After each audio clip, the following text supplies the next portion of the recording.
सुखाधिकार बनाम अनुज्ञप्ति।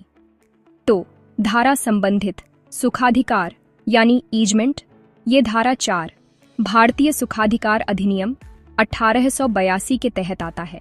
वहीं अनुज्ञप्ति यानी लाइसेंस, ये धारा 52 भारतीय सुखाधिकार अधिनियम 1882 के तहत आता है।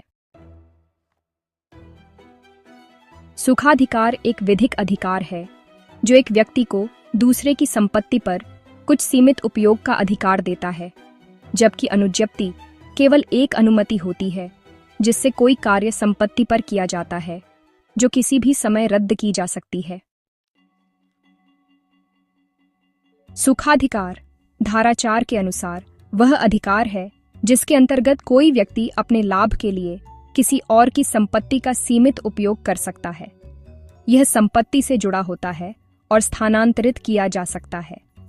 अनुज्ञप्ति धारा 52 के अनुसार केवल एक अस्थायी अनुमति होती है जिससे कोई व्यक्ति किसी संपत्ति का व्यक्तिगत उपयोग कर सकता है। यह अधिकार संपत्ति से जुड़ा नहीं होता और किसी समय समाप्त किया जा सकता है। परिभाषाएं। सुखाधिकार सेक्शन 4 ईजमेंट्स एक्ट। जब कोई व्यक्ति किसी और की भूमि में एक अधिकार रखता है जिससे वह अपने लाभ के लिए कोई कार्य कर सकता है या दूसरों को रोक सकता है, उसे सुखाधिकार कहते हैं। अनुज्ञप्ति सेक्शन 52 ईजमेंट्स एक्ट। जब कोई व्यक्ति किसी दूसरे को मौखिक या लिखित अनुमति देता है कि वह उसकी भूमि में कोई कार्य कर सकता है जो अन्यथा अवैध होता, उसे अनुज्ञप्ति कहते हैं।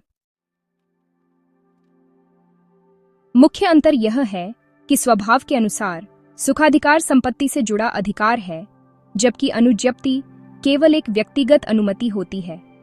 जहां तक हस्तांतरण की बात है, ईजमेंट को हस्तांतरित किया जा सकता है, लेकिन लाइसेंस को नहीं। स्थायित्व के मामले में ईजमेंट स्थायी होता है, जबकि लाइसेंस अस्थायी और कानूनी प्रभाव के तहत ईजमेंट एक संपत्ति अधिकार है, जबकि लाइसेंस केवल एक अनुबंध होता है। प्रमुख केस लॉ में गेल बनाम एबट 1834 में यह स्पष्ट किया गया कि ईजमेंट संपत्ति से जुड़ा अधिकार है। फिर के वर्मा बनाम यूनियन ऑफ इंडिया AIR 1954 में यह कहा गया कि लाइसेंस केवल व्यक्तिगत अनुमति है, और मदनलाल बनाम भवानीबाई AIR 2003 में यह निर्णय हुआ कि अनुज्ञप्ति रद्द की जा सकती है, लेकिन ईजमेंट नहीं। प्रसिद्ध लेखकों के मतों के अनुसार डॉ